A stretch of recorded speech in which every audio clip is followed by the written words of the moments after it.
Akhir-akhir ini marak di tengah masyarakat Indonesia, terutama generasi milenial dan Gen Z yang aktif investasi saham atau trading saham.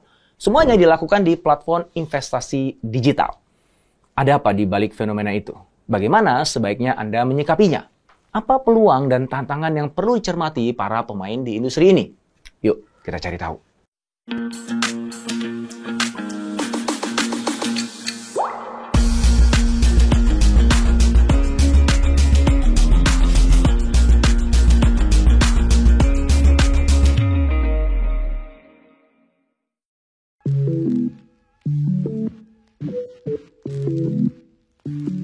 Kemajuan teknologi membuat kegiatan berinvestasi sekarang jadi semakin mudah, semakin cepat, dan lebih terjangkau.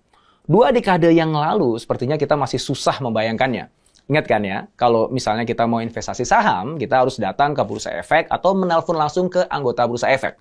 Kalau mau membeli emas, ya harus ke toko emas atau ke Pegadaian. Jelas repot ya, bahkan bisa jadi ya ribet. Belum lagi nilainya. Kita harus punya modal jutaan atau bahkan puluhan juta rupiah kalau kita mau main investasi. Tapi sekarang nggak perlu repot dan susah kayak gitu. Manfaatkan aja ponsel, cari aplikasi investasi, lalu hanya dalam hitungan menit, kita sudah bisa melakukan berbagai jenis kegiatan investasi. Modalnya juga bisa sangat minim, bahkan mungkin cukup Rp1.000 aja bisa. Saking mudah dan praktisnya berinvestasi, maka nggak heran ya jika jumlah investor melonjak signifikan. Selama masa pandemi kemarin, kita tahu bisnis di berbagai industri kan tertekan dan banyak usaha mengalami kerugian. Bahkan sampai ada yang bangkrut. Tetapi jumlah investor di pasar modal justru malah melonjak. Signifikan sekali lonjakannya. Bayangkan ya, sampai 17 Desember 2021, PT Custodian Central Efek Indonesia atau KSEI mencatat total investor pasar modal Indonesia mencapai 7,3 juta SID atau Single Investor Identification. Itu artinya ada peningkatan sebesar 89,58% dibanding tahun 2020 yang mencapai 3,88 juta. Saat ini data KSEI mengungkapkan jumlah investor saham Indonesia sudah tembus 4 juta. Per akhir semester 1 tahun 2022, jumlah SID telah mencapai 4.2.289. Sebanyak 99,79% diantaranya merupakan investor individu lokal. Bahkan Bursa Efek Indonesia memperkirakan di tahun 2022 ini jumlah investor pasar modal berdasarkan SID bisa mencapai lebih dari 10 juta. Menurut Inarno Jayadi, beliau ini adalah Direktur Utama BI, jumlah investor pasar modal terutama saham meningkat lebih dari 100%. Apa yang sebenarnya terjadi? Ketua Dewan Komisioner LPS Purbaya Yudi Sadewa menyampaikan analisa menarik. Dikutip dari Kompas.com, dia mengatakan, situasi pandemi telah membuat masyarakat Indonesia sadar akan pentingnya memiliki dana darurat dan berinvestasi. Pandemi juga telah membuat masyarakat menunda mengeluarkan uang untuk hal-hal yang konsumtif, seperti rekreasi misalnya. Sehingga dana tersebut digunakan untuk berinvestasi. Menariknya, lebih dari 80% investor ternyata generasi milenial dan Gen Z. Nah, dengan dominasi penduduk berusia muda dan gemar bermain ponsel, maka Indonesia menjadi pasar potensial bagi bisnis platform investasi digital. Di video ini, kita akan membahas platform investasi digital yang semakin marak di Indonesia. Mengapa fenomena ini terjadi? Apa peluang dan tantangan yang perlu dicermati para pemain di industri ini? Nah, sebagai studi kasus, saya akan mengupas salah satu perusahaan sekuritas nasional dengan produk unggulannya.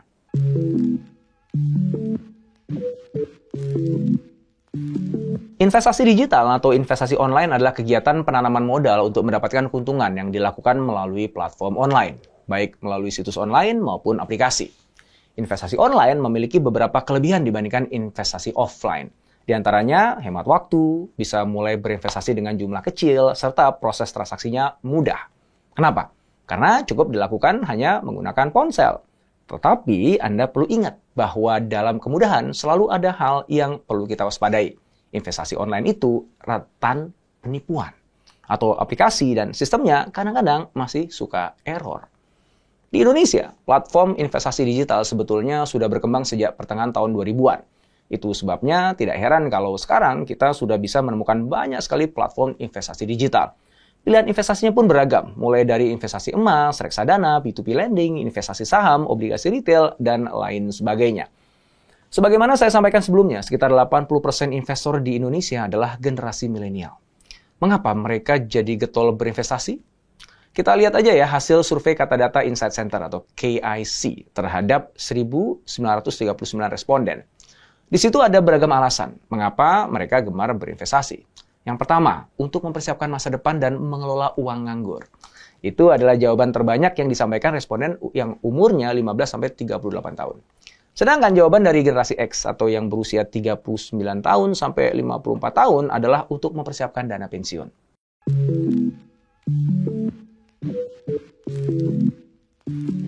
Selain investasi, mungkin Anda juga sering mendengar istilah trading. Nah, apa sih perbedaan di antara keduanya? Secara garis besar, investasi lebih menekankan upaya meningkatkan kekayaan dalam jangka panjang. Sementara trading adalah aktivitas jual-beli untuk meraih keuntungan sesaat. Kalau hari ini Anda membeli saham dan saham itu Anda akan pegang selama 3 tahun ke depan, artinya Anda sedang berinvestasi. Sebab Anda yakin setelah 3 tahun harga saham itu akan jauh lebih tinggi. Berbeda halnya kalau Anda membeli saham itu di pagi hari, lalu berencana menjualnya kembali sebelum pasar tutup di hari yang sama. Maka itu artinya Anda sedang melakukan trading. Di situ Anda berharap bisa mendapatkan keuntungan dari adanya selisih antara harga jual dan harga beli. Selain itu, bagi investor, fluktuasi pasar harian tidak berpengaruh karena orientasi mereka jangka panjang. Tidak begitu dengan para trader. Fluktuasi pasar jelas sangat berpengaruh. Sebab fluktuasi pasar membuka peluang bagi mereka untuk memperoleh keuntungan dari hasil jual dan beli saham.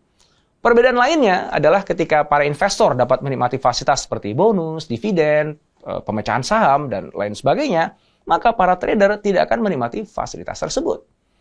Strategi investor adalah menciptakan kekayaan dengan bunga majemuk dan dividen. Mereka perlu mengawasi faktor-faktor yang mempengaruhi investasi, seperti fundamental dari bisnis di mana dia berinvestasi. Seperti misalnya ada situasi industri, ekonomi, keuangan, pasar, dan juga pesaing. Sedangkan trader bergantung pada waktu pasar. Mereka harus jeli menemukan momentum yang tepat untuk jual dan beli saham. Mereka juga perlu mencermati hal-hal yang biasanya mempengaruhi trading, seperti indikator teknis, psikologi pasar, pengelolaan uang, dan imbalan risiko. Anda ingat ya, di dunia keuangan ada prinsip yang terkenal, yaitu high risk, high return. Risiko yang tinggi mendatangkan keuntungan yang tinggi pula. Maka kegiatan investasi berisiko rendah dengan potensi pengembalian yang rendah pula dalam jangka pendek. Tapi bisa lebih tinggi dalam jangka panjang. Nah, sedangkan trading memiliki risiko tinggi. Namun potensi pengembaliannya juga lebih tinggi. Peluang.com menayangkan artikel edukasi investasi. Di situ disebutkan bahwa rata-rata hasil yang diperoleh dari investasi adalah 15-20% per tahun. Sedangkan dari trading adalah 8 hingga 10% per bulan. Jelas ya bedanya? Nah, sekarang Anda mau pilih yang mana? Berinvestasi atau trading? Dengan bantuan teknologi, sekarang Anda mudah saja menentukannya. Sebetulnya apapun pilihannya, nggak masalah. Yang penting kenali profil risiko Anda sebagai investor. Lalu cermati perusahaan sekuritas serta produk dan layanannya.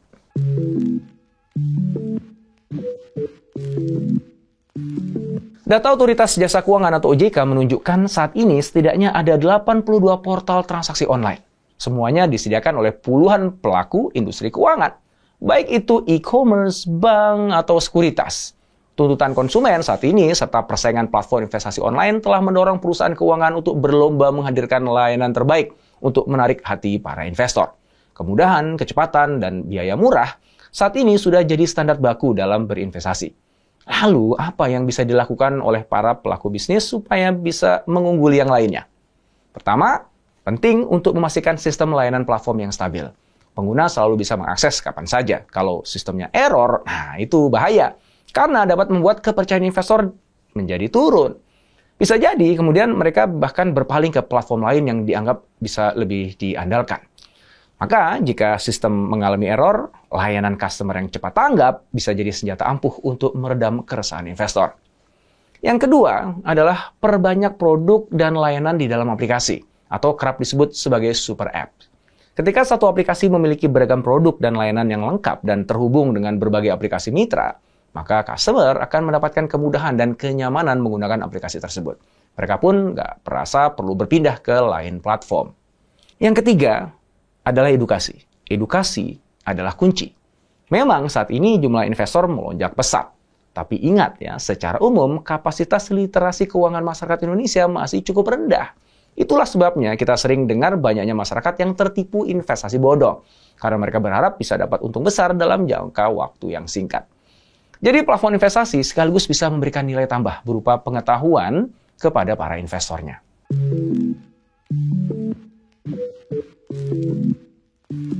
Memilih platform investasi digital merupakan hal yang penting karena bukan hanya mereka menyediakan fasilitas trading, mereka juga bisa membantu mencapai tujuan investasi Anda. Nah, di segmen ini kita akan bahas PT Panca Global Sekuritas. Kita singkat dengan PGS, yang menurut saya menarik. Menarik karena, pertama, PGS merupakan perusahaan sekuritas tradisional yang berhasil masuk ke dunia digital dengan memberikan layanan investasi digital untuk generasi milenial dan generasi Z. Kedua, karena PGS baik hati bersedia mensponsori video ini. PGS didirikan 23 tahun yang lalu, tepatnya pada tanggal 13 Agustus 1999, ketika terjadi krisis moneter yang tidak hanya melanda Indonesia, tetapi juga dunia. Menariknya, mayoritas para pendiri PGS sebelumnya adalah para pekerja profesional di bidangnya masing-masing. Mereka melihat ada kesempatan berpartisipasi untuk mendapatkan izin usaha perusahaan efek melalui lelang yang diadakan oleh Bursa Efek Indonesia. Mereka pun banting setir menjadi entrepreneur. Mereka memutuskan merintis sebuah perusahaan baru di bidang keuangan. Anehnya, di tengah krisis moneter pula. Kenapa mereka berani? Ternyata, mereka yakin bangsa Indonesia bisa melewati krisis moneter dan bisa menjadi bangsa yang lebih maju melalui program literasi keuangan. Setelah berkiprah sekian lama, kini PGS sudah memenangi beberapa penghargaan, di antaranya sekuritas terbaik di tahun 2018 dan 2019. Panca Global Sekuritas berkode PG sudah terdaftar sebagai anggota Bursa Efek Indonesia, serta memiliki izin resmi dan terdaftar pada Otoritas Jasa Keuangan atau OJK. Perkembangan zaman dan segala yang terjadi di Indonesia membuat perusahaan-perusahaan sekuritas gesit merespon. Mereka berlomba menghadirkan layanan terbaik. Mereka pun ingin menjawab tuntutan konsumen serta persaingan di era digital. Maka, setelah lebih dari 20 tahun beroperasi sebagai perusahaan sekuritas tradisional, PGS akhirnya memutuskan untuk mengikuti perubahan zaman dan masuk ke jasa layanan investasi digital. Pada Juni 2022 lalu, PGS meluncurkan platform trading online bernama Hey5. Mereka membuat Hey5 sebagai platform yang aman serta mudah digunakan oleh banyak orang, baik mereka yang sudah berpengalaman dalam investasi atau trading saham maupun yang belum punya pengalaman sama sekali. Hey5 sudah mengantongi izin resmi OJK. Platform ini dapat memberikan pelayanan pendampingan agar para nasabah bisa membuat keputusan investasi saham secara cerdas dan tepat. Hal yang menarik di sini adalah melalui Hey5, PGS berusaha untuk menggabungkan dua kekuatan yang tampaknya seperti bertolak belakang, yaitu kehati-hatian dari sebuah perusahaan sekuritas tradisional dengan kemudahan dari sebuah layanan investasi digital. Saat ini Hey5 sudah dapat diakses melalui ponsel berbasis Android maupun iOS. Aplikasi ini dibuat untuk melayani seluruh aktivitas jual beli saham, termasuk menavigasi pasar dan mengawasi portfolio konsumen. Proses pendaftaran, pembukaan rekening efek, dan rekening dana nasabah juga bisa dilakukan melalui aplikasi ini. PGS mengklaim bahwa seluruh proses pendaftaran dapat diselesaikan dalam waktu kurang lebih 1 kali 24 jam saja. Setelah terverifikasi, konsumen sudah langsung bisa melakukan trading saham. Sesimpel itu. PGS juga bekerja sama dengan BCA, sehingga melalui Hey5 bisa dilakukan proses pembuka rekening secara online. Begitu juga untuk proses top-up dana di portfolio dan juga penarikan dana dari portfolio ke rekening pribadi nasabah. Semuanya dilakukan secara host to host. Konsumen selanjutnya akan memperoleh email tentang laporan-laporan terkait transaksi saham dan corporate action. Begitu pula dengan berita-berita, laporan keuangan masing-masing emiten, matriks analisa teknikal, dan fundamental yang terupdate mengenai saham-saham yang ada di pasar modal Indonesia. Kelengkapan fitur di aplikasi ini membuat Hey5 mampu merebut banyak nasabah baru. Sejak diluncurkan 3 bulan lalu, Hey5 kini sudah memiliki 300 nasabah yang 40%-nya aktif bertransaksi saham.